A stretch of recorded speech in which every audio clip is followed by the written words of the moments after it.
چلو سمیٹ لو برس رہا ہے دیکھ لو یہ نور علم و عشق کا نہ خالی ہاتھ تم رہو علم نور ہے علم نور ہے علم نور ہے علم نور ہے. بسم اللہ الرحمن الرحیم.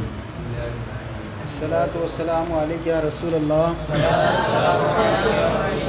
الصلاۃ والسلام علیک یا نبی اللہ. الصلاة والسلام عليك يا نبي الله. الصلاۃ والسلام علیک یا حبیب اللہ. الصلاة والسلام عليك يا حبيب الله وعلی آلک واصحابک یا نور اللہ وعلى آلك وأصحابك يا نور الله صلی اللہ تعالی علیہ وسلم. صلى الله تعالى عليه وسلم. فصاحت کے بارے میں بیان کیا جا رہا تھا کہ فصاحت فی المتکلم کسے کہتے ہیں. فرماتے ہیں والفصاحت فی المتکلم ملکۃ وهو کیفیۃ راسخۃ فی النفس. فصاحت فی المتکلم ایسا ملکہ ہے، اور ملکے کی تعریف کی وہی کیفیۃ، اور وہ ایسی کیفیت ہے جو نفس میں راسخ ہو. یعنی فصاحت فی المتکلم ایسا ملکہ ہے جس کا انسان لفظ فصیح کے ساتھ مقصود کو ادا کرنے میں، جس کی وجہ سے انسان لفظ فصیح کے ساتھ مقصود کو ادا کرنے پر قادر ہو جائے. تو ایسا ملکہ جس کے ذریعے سے انسان لفظ فصیح کے ذریعے سے معنی مقصود کو ادا کرنے پر قادر ہو جائیں. اب یہاں پر دیکھیں ملکۃ وہی کیفیۃ، مصنف نے کیفیت فرمایا. ملکہ ایسی کیفیت کا نام ہے جو نفس میں راسخ ہو اور ثابت ہو. ملکے کی تعریف میں کیفیت کا لفظ ذکر فرمایا، صفت کا لفظ ذکر نہیں فرمایا، کیونکہ یہ بتانے کے لیے کہ جو ہے یہ ملکہ مقولہ ہے کیف میں سے ہے، جن کا تعقل دوسرے کے تعقل پر سمجھنے پر موقوف نہ ہو، اور یہ ایسی ہیں. اور دوسری جو ہیں وہ مقولہ ہے دوسری اس سے ہیں جو نسبیہ اور غیر نسبیہ میں سے ایک ہے. تو دوسری جو ہیں جن کا سمجھنا دوسرے کے سمجھنے پر موقوف ہوتا ہے. اور مقولہ کیف میں کا مطلب یہ ہوگا کہ یہ جو ہے لا قسمت اور لا قسمت کو بھی قبول نہ کرے اپنے محل میں.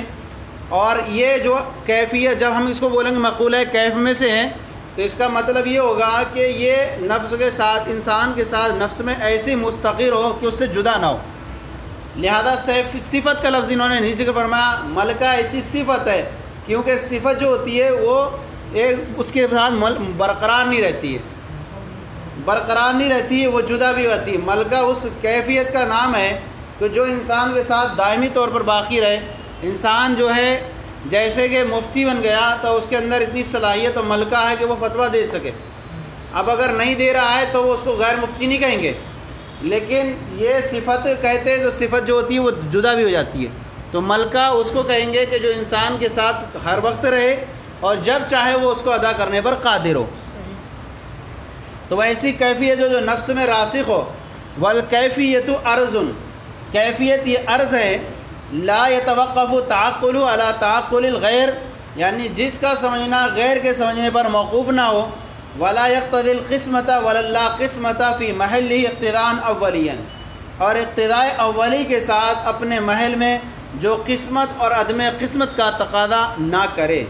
اپنے محل میں اقتداء اولی کے ساتھ اپنے محل میں قسمت اور عدم قسمت کا تقاضا نہ کرے.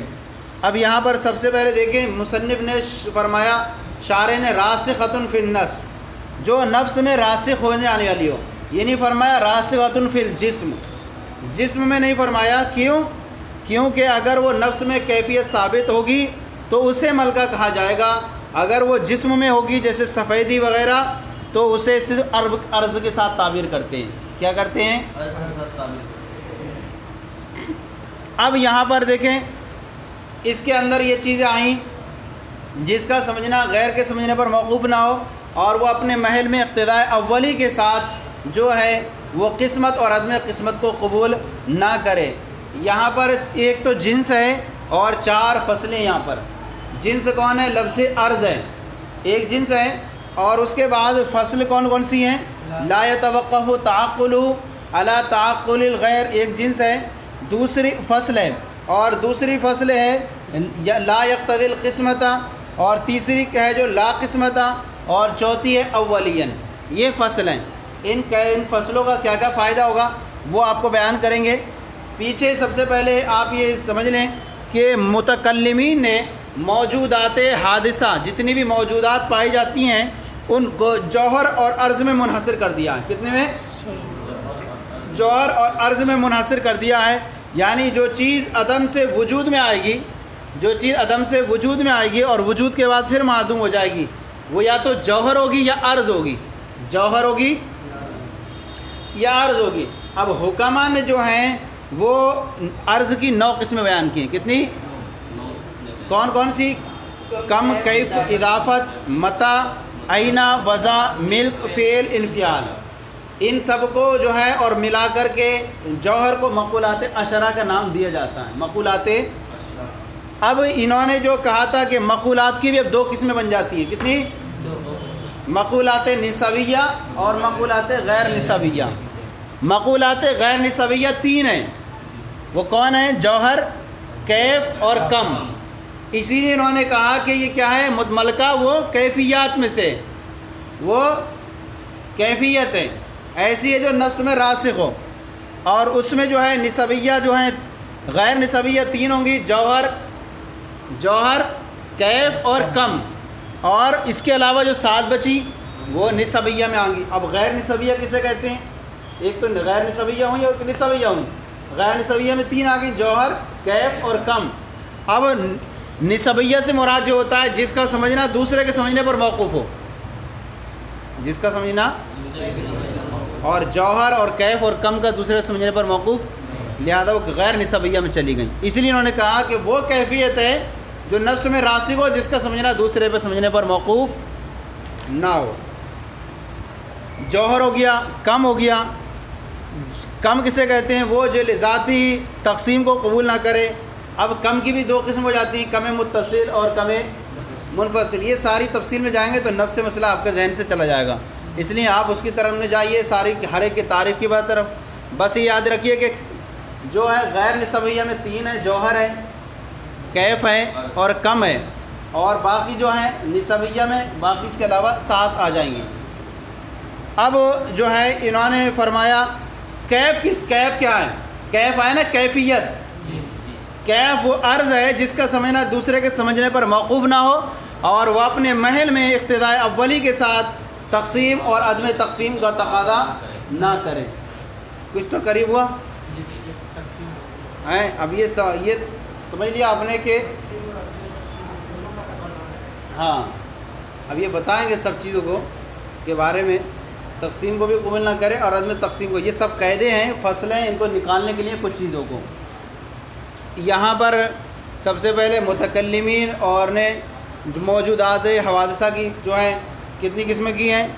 موجودات حوادثہ کی جو ہیں انہوں نے حادثہ کو جوہر اور عرض میں منحصر کر دیا ہے۔ تو اس اعتبار سے جو چیز وجود سے عدم سے وجود میں آئے گی، پھر عدم سے وجود سے عدم میں چلی جائے گی۔ اس طرح سے 2 قسمیں رہیں گی، جوہر اور عرض۔ حکماء نے اس کو 2 قسموں میں منحصر کر دیا ہے، جس کو کہا انہوں نے حکماء نے عرض کی 9 قسمیں بیان کی ہیں، اور یہ جو آپ نے پڑھ لی 9 ہو گئیں، اور ایک جوہر ملا کر کے ہو گئی مقولات عشرہ۔ پھر اس میں سے اب 2 قسمیں بن جاتی ہیں، نسبیہ اور غیر نسبیہ۔ نسبیہ اسے کہتے ہیں جس کا سمجھنا دوسرے کے سمجھنے پر موقوف ہو، اور غیر نسبیہ جس کا سمجھنا دوسرے کے سمجھنے پر۔ غیر نسبیہ میں 3 آ جاتی ہیں، جوہر، کیف اور کم۔ غیر نسبیہ میں یہ 7 آ جاتی ہیں۔ اب یہ جو ہے کیفیت، یہ کس میں چلی گئی؟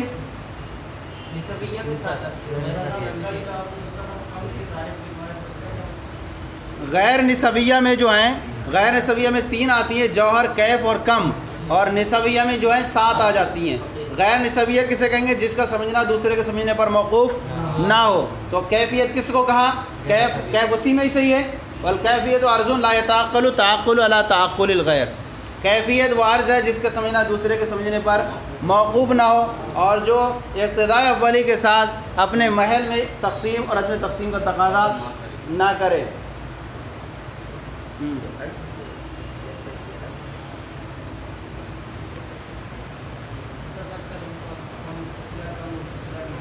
اب وہ جو آپ کے سامنے جو پیچھے کل بتائے تھے کم کی دو قسمیں ہیں، کم متصلہ اور کم منفصل. یہ جو ہے کہ جو کم متصل کسے کہتے ہیں؟ وہ جو حدود مشترکہ جس کے اندر حدود مشترکہ ہوں، جیسے خط ہے، سطح ہے اور جسم ہے. اور منفصل ہوتے ہیں جس میں حدود مشترکہ نہ ہو، جیسے اشیاء معدودہ. کیفیت کی تعریف آپ کے سامنے آ گئی. کیفیت کو اب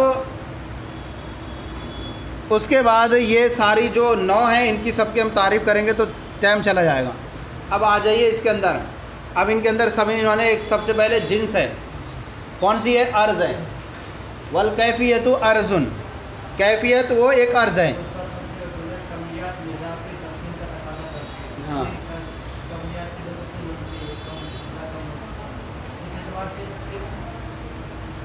کم کی دو قسمیں بنائی انہوں نے، کم متصل، کم منفصل.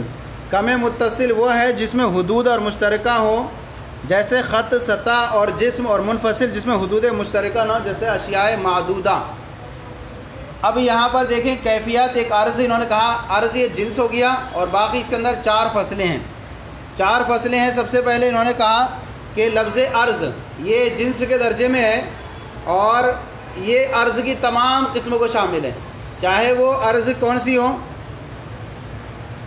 چاہے وہ تقسیم کو تقاضا کرتی ہوں یا تقسیم کا تقاضا نہ کرتی ہوں، چاہے وہ جسم میں پائی جاتی ہوں یا نفس کے اندر پائی جاتی ہوں، ان سب کو شامل ہوگا یہ. اب انہوں نے کہا جس کا سمجھنا غیر کے سمجھنے پر موقوف نہ ہو، یہ پہلی فصل ہوئی. اس کے ذریعے آراز نسبیہ کو خارج کر دیا گیا. کیفیت وہ عرض ہے. کون سی عرض ہے؟ آراز غیر نسبیہ والی ہے. کون سی ہے؟ کیفیت ایسی عرض ہے جو غیر نسبیہ میں سے ہے. اس کے ذریعے جب انہوں نے کہا لا يتوقف تعقل علی تعقل الغیر، یہ پہلی فصل ہے اور اس کے ذریعے سے ان کو خارج کر دیا گیا جن کا سمجھنا دوسرے کے سمجھنے پر موقوف ہوتا ہے. اور وہ کون ہیں؟ ان 3 کے علاوہ جو 7 ہیں، ان 3 کے علاوہ جو 7 ہوں گی ان کو خارج کر دیا گیا کیونکہ ان کا سمجھنا دوسرے کے سمجھنے پر موقوف ہوتا ہے. اب دوسری ہے لا یقتضی القسمۃ، جو قسمت کا تقاضا نہ کرے. یہ دوسری فصل ہوئی. اتنا لمبا یہ سبق ہے اور اس کو ایسے ہی سمجھ لیں گے، پہلا لکھ کے لایا کریں کاپیوں میں، تب سمجھیں گے.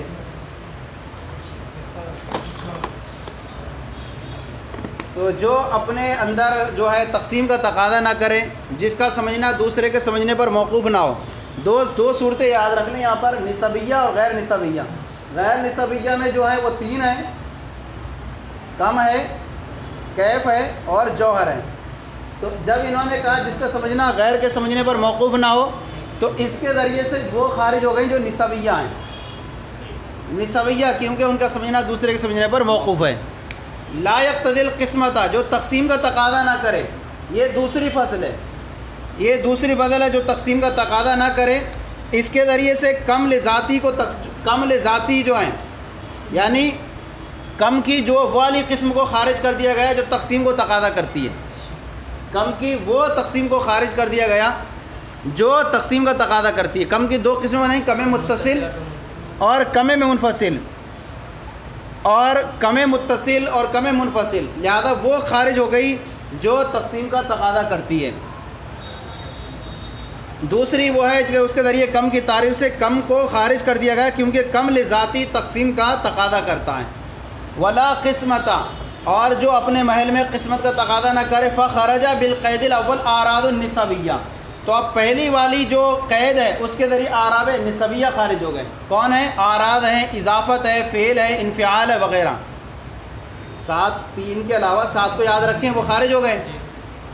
وبقولنا لا يقتضي القسمۃ، اور ہمارا قول جو ہے تقسیم کا تقاضا نہ کرے، اس کے ذریعے کمیات خارج ہو گئے.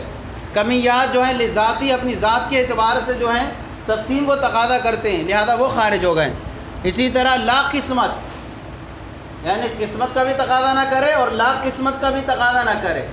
اس کے ذریعے سے جو ہے نقطہ اور وحدت خارج ہو گئے کیونکہ یہ قسمت کا تقاضا نہیں کرتے، لا قسمت ہوتی ہے ان کے اندر. یعنی اس سے انہوں نے کہا کہ کیفیت وہ عرض ہے نہ قسمت کو تو قبول کرے نہ عدم قسمت کو قبول کرے. تو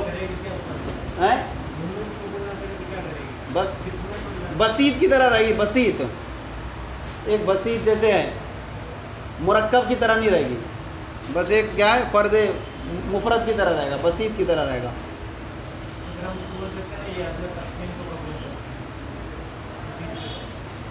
جیسے نقطہ ہے اور وحدت ہے، نقطہ جو ہے تقسیم کو قبول نہیں کرتا ہے، اور وحدت جو ہوتی ہے وحدت کو خارج کیا گیا کیونکہ یہ دونوں عدم تقسیم کو قبول کرتے ہیں، عدم تقسیم کو قبول کرتے ہیں۔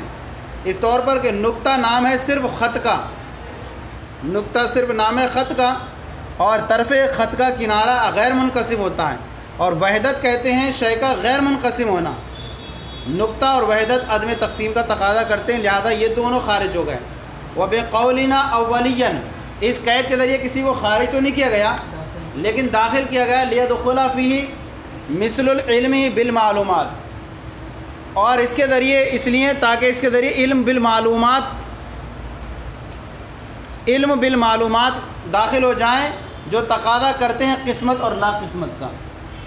اب یہ چیز بھی تھوڑی سمجھنے کی ہے، اتنا یہ پڑھنے کے لیے کوئی بھی چیز کو آنے سے پہلے مطالعہ کر کے آنا چاہیے۔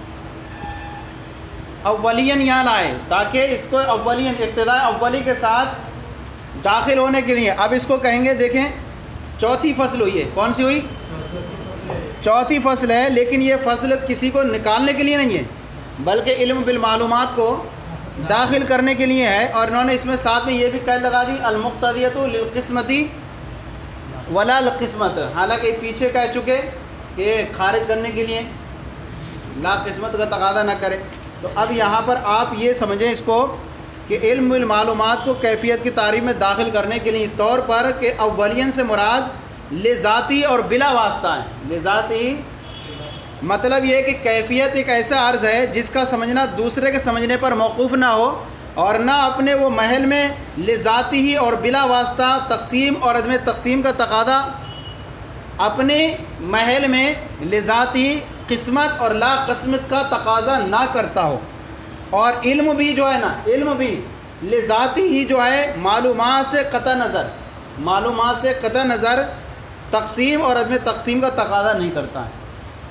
اپنی لذاتی جو بالعرض بلا واسطہ یعنی واسطے کے ذریعے جو چیز کرتی ہو تقسیم اور عدم تقسیم کو، اس کا اعتبار نہیں ہے۔ تو علم کو کیوں داخل کیا گیا؟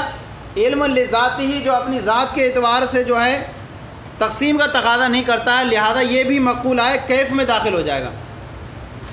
اولین کہہ کر کے داخل کرنے کے لیے اس علم کو جو معلومات کے ساتھ ہو تاکہ اس کے ذریعے سے وہ معلومات داخل ہو جائیں جو قسمت اور قسمت کا تقاضا کرتی ہوں۔ یعنی ہم نے کسی چیز کا علم سیکھا، اس کے ذریعے جو ہمیں علم حاصل ہوا، زید کے ذریعے ہمیں اس کی شخصیت کا علم ہوا، تو انہوں نے کہا کہ علم بھی لذاتی اپنی ذات کے اعتبار سے، علم جو ہوگا اپنی ذات کے اعتبار سے تقسیم قطع نظر تقسیم اور عدم تقسیم کے اعتبار سے جو ہے یہ کسی کا قسمت اور لا قسمت کا تقاضا نہیں کرتا ہے۔ جب لا قسمت اور قسمت کا تقاضا نہیں کرتا ہے تو اسی اعتبار سے کیفیت کے اعتبار سے وہ بھی اس میں داخل ہو جائے گا۔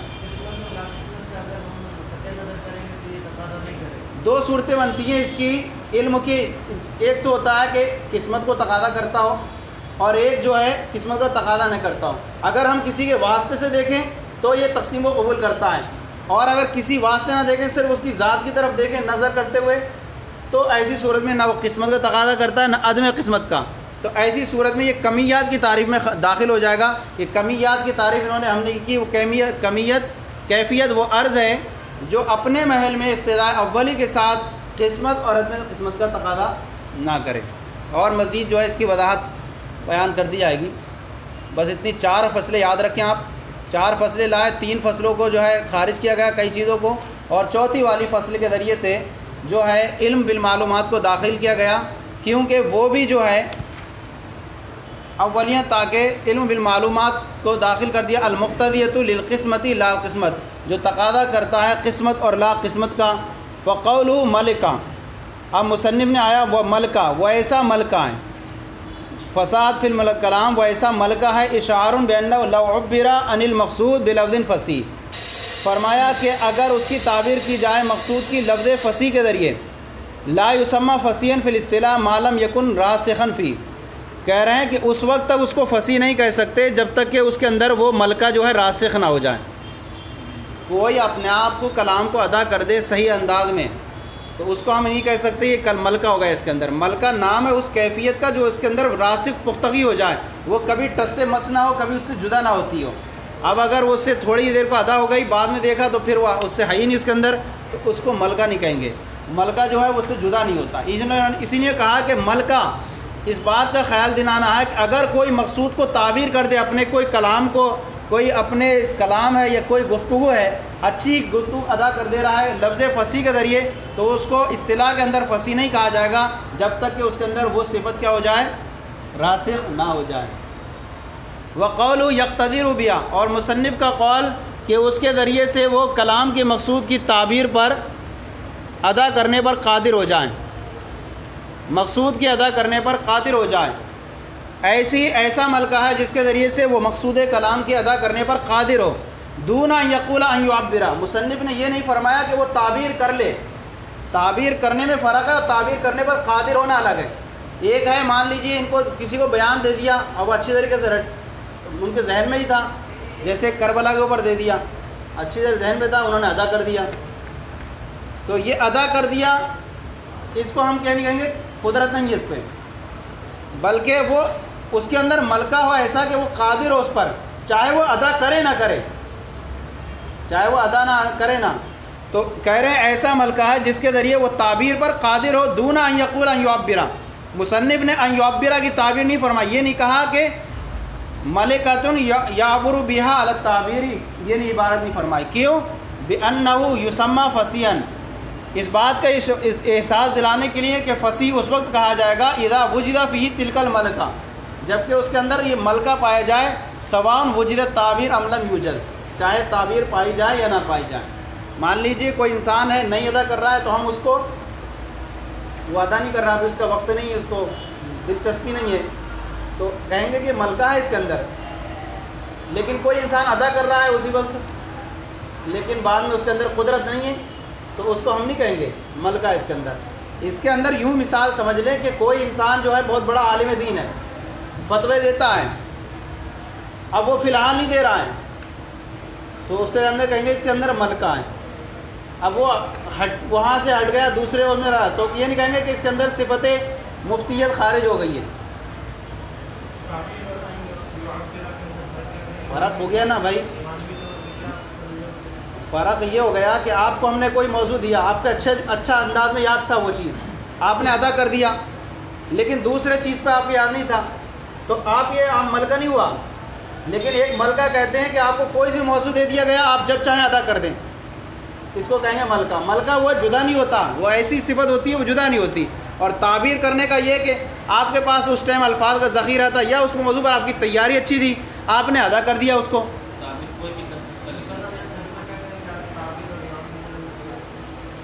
ملکہ ایسی کیفیت ہے جس کے ذریعے سے وہ مقصود کی تعبیر پر قادر ہو.